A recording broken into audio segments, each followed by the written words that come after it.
So Elon Musk sat down to do an interview with Tucker Carlson to talk about Twitter, to talk about artificial intelligence, and to talk about the role that he played himself in creating what now appears to be some sort of technological monster. He issued some pretty dire warnings, and yet for some reason, nobody seems to be talking about it.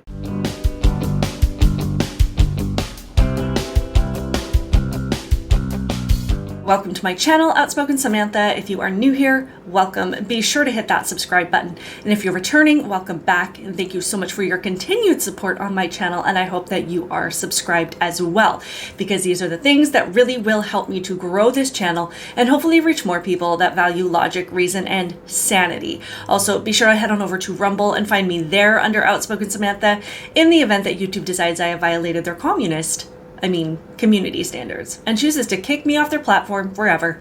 That being said, let's get into today's topic. As I said, Elon Musk sat down a few days ago to talk to Tucker Carlson, and they did talk about quite a few things. They talked a lot about Twitter and about how since Elon Musk has taken over, he has cut down the staff at Twitter to a fraction of its size, because it turns out it doesn't really take that many people to run Twitter. And the impression I got from the conversation was that a lot of this excess staff was used primarily for things like censorship and to monitor things that they shouldn't have been able to monitor, like our private messages. So that is what is going on behind the scenes of Twitter, and I myself am grateful that Elon Musk has taken over and allowed it to be a truly free speech platform. But the more concerning parts of the conversation were surrounded on this topic of artificial intelligence. And Elon Musk, he did go into a little bit more depth about how he helped found this company called OpenAI, and OpenAI is the company behind the product called ChatGPT. And the fact that this product that they created does have the potential to grow more rapidly than humans can control it. And he said that it does have the potential, if left unchecked or not managed properly, to destroy the entire human civilization. All of a sudden, AI is everywhere. People who weren't quite sure what it was are playing with it on their phones. Is that good or bad? Yeah, so I've been thinking about AI for a long time, since I was in college, really. It was one of the things that, the sort of 4 or 5 things I thought would really affect the future dramatically. It is fundamentally profound in that the smartest creatures, as far as we know, on this earth are humans, is our defining characteristic. Yes. We're obviously weaker than, say, chimpanzees, and less agile, but real smarter. So now what happens when something vastly smarter than the smartest person comes along in silicon form? It's very difficult to predict what will happen in that circumstance. It's called the singularity. It's a singularity like a black hole, because you don't know what happens after that. It's hard to predict. I don't think the average person playing with AI on his iPhone perceives any danger. Can you just roughly explain what you think the dangers might be? Yeah. So the danger, really, AI is perhaps more dangerous than, say, mismanaged aircraft design or production maintenance or bad car production, in the sense that it has the potential, however small one may regard that probability, but it is non-trivial. It has the potential of civilizational destruction. There's movies like Terminator, but it wouldn't quite happen like Terminator, because the intelligence would be in the data centers. Right. The robot's just the end effector. But I think perhaps what you may be alluding to here is that regulations are really only put into effect after something terrible has happened. That's correct. If that's the case for AI, and we only put in regulations after something terrible has happened, it may be too late to actually put the regulations in place. The AI may be in control at that point.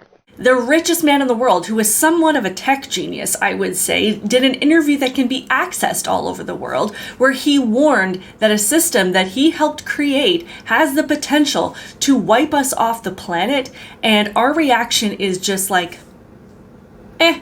I mean, honestly, I blame COVID. COVID was sold to us as something that was going to be the deadliest virus ever. It was going to, destroy all of humanity. We had people following their little dots and their arrows in the grocery store and walking around in hazmat suits and getting their 97 boosters. And we kept hearing talks of the winter of death and hearing about how every new variant was the next most contagious thing and the next deadliest thing. And I think at this point, we're all so desensitized to hearing about things that are going to wipe us off the planet that we honestly just don't bat an eye anymore. And it's a little bit scary that we've become that desensitized to it. I mean, we're not even running to get our toilet paper at this point. I am absolutely fascinated by this subject, and I've been listening to numerous different videos of different creators just trying to understand what this tech is, what it can do, and just trying to keep an eye on it and how it's progressing and what it's evolving into, and the issues that people are having, the things that people are using it for. And it's funny because videos that were made a month ago or even 2 weeks ago or even a week ago seem to be old news already. I mean, ChatGPT just kind of came onto my radar maybe a month or two ago, and I've already heard of GPT-4 and AutoGPT and Microsoft Jarvis and Character AI, and Google launched something called Bard, and there's even something called Chaos GPT, and now these creators are even talking about GPT-5. But despite warnings from Elon Musk, and even he himself has called for a pause on AI, on the development of AI, until we can get some regulations in place, until we can understand what it is that we're dealing with and put protocols in place to stay ahead of it. Instead, what we have is a combination of this advanced technology that could get wildly out of control, beyond human control very quickly, and a whole slew of tech geniuses that are more concerned about getting their biggest slice of the financial pie. And everyone is trying to create the best version, the smartest program that has the most advanced capabilities. And where we should be proceeding with caution, we are not doing that at all, because I guess as human beings, we're not very good at proceeding with caution. We are not very good at self-control. So I guess we're kind of in this space where when this thing does decide that it is more important than human beings and decides to come after all of us, we'll just cross that bridge when we come to it. I think what surprises me, or maybe doesn't surprise me so much, is that all of these climate change activists seem to have nothing to say about it, because they're the ones that scream and cry constantly about how we're all destroying the planet and we have to give up our stoves and cars and we need to eat bugs. Yet, funnily enough, I would bet that every single one of them has ChatGPT on their phone right now. So we know that this thing already has very human-like capabilities, that if you interact with it online, you would have no idea if it is an actual person that you are talking to or if you are conversing with artificial intelligence. And I know that we've seen a lot of these automated chats on different websites, whether it be a store or, some kind of virtual assistant, and it has certain program responses to the most frequently asked questions. And I'm not gonna lie, I hate those things. Most of the time, I just want to talk to a human. But that's not even close to what we're talking about here. This system of artificial intelligence, it can think critically. It's learning from every single interaction that it has with human beings. It learns to understand our responses and understand our brains and our priorities. And it evolves based on far more information than any human being can access at one time, yet there are so many people at the head of these companies admitting that they don't even know the potential that it has. According to this New York Post article, it says Google launched Bard chatbot despite ethics concerns and warnings that it was a pathological liar. Google reportedly moved forward with the troubled launch of its AI chatbot Bard last month, despite internal warnings from employees who described the tool as a pathological liar, prone to spewing out responses riddled with false information that can result in serious injury or death. Current and former employees allege that Google ignored its own AI ethics during a desperate effort to catch up to competitors, such as Microsoft-backed OpenAI's popular ChatGPT, Bloomberg reported on Wednesday. Google's push to develop Bard reportedly ramped up last year after ChatGPT's success prompted top brass to declare a competitive code red, according to the outlet. In another New York Post article, just from a couple of days ago. It says Google CEO Sundar Pichai warned society to brace for AI acceleration. Google CEO Sundar Pichai admitted Sunday that society will need to prepare for rapid advancements in artificial intelligence that are poised to unsettle the job market and exacerbate safety concerns. These are not the only articles and comments that I've seen from people like this, and not understanding what it is that we're dealing with, and not understanding how quickly it could progress, and not fully understanding what the potential it has and how to manage it properly. But this also proves that a lot of times people are motivated by money and power, and they're not so concerned with the safety and what it means for humanity in general. And I think that this is something we need to think about in all issues that we deal with in this day and age. When we say that there are motives behind people, despite the fact that they might market something as being beneficial to us, what is their true motivation? Is it money? Is it power? Is it influence? What is it? Because we're seeing a lot of things that are sold to us as promoting love and tolerance or whatever it is, but at the root of it, it is something that is very destructive. And I don't even want to start on what this thing could do to the spread of misinformation. You know, the thing that the left claims that they're totally against and trying to curb through censorship, but actually are the main promoters of themselves. There have been instances of this artificial intelligence doing something called hallucinating, meaning if you ask it for information on something or someone that does not exist or never has existed, it'll just make it up. And it'll do it so well that it seems entirely real. So let me tell you about this particular story, because this is wild. This is an interview with John Oliver where he is talking about the concerns of OpenAI and ChatGPT and all of these artificial intelligence programs being able to just fabricate information. Oliver mentions a New York Times Magazine analysis that asked ChatGPT to create an essay about Belgian chemist and political philosopher Antoine de Macolet, a completely fictional character who never existed. But per the Times, quote, without hesitating, the software replied with a cogent, well-organized bio populated entirely with imaginary facts.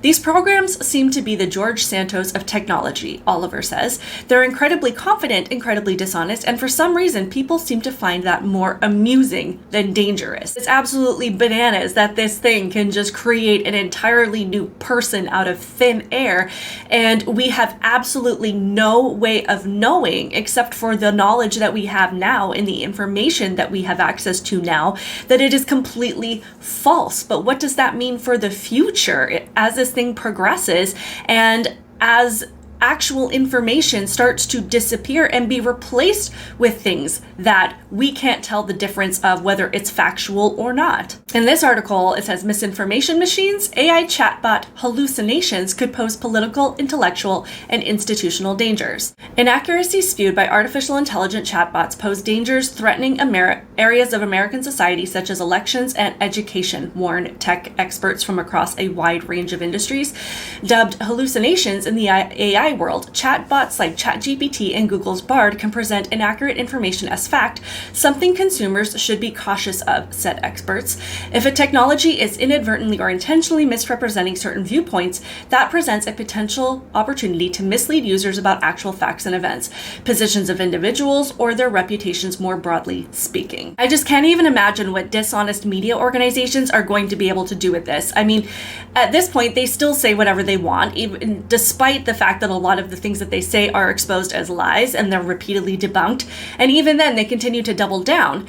But now these guys are going to be able to say things that are totally and utterly unfactual, and AI could create entirely fictional content to back it up, and that's what they're going to point to as their evidence. I mean, Elon Musk has already said that this thing is being trained to be politically correct, which means it is being trained to lie. Thankfully, Elon has said that he plans to create a counter AI.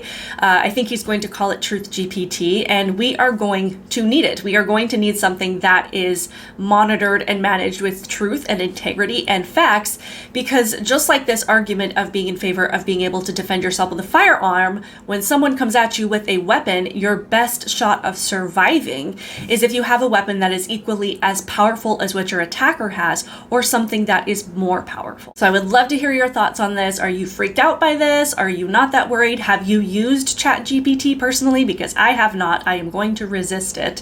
But I'd love to know your thoughts. Please like this video, please be sure that you are subscribed. Help me to grow the channel to reach more people that value logic, reason, and sanity.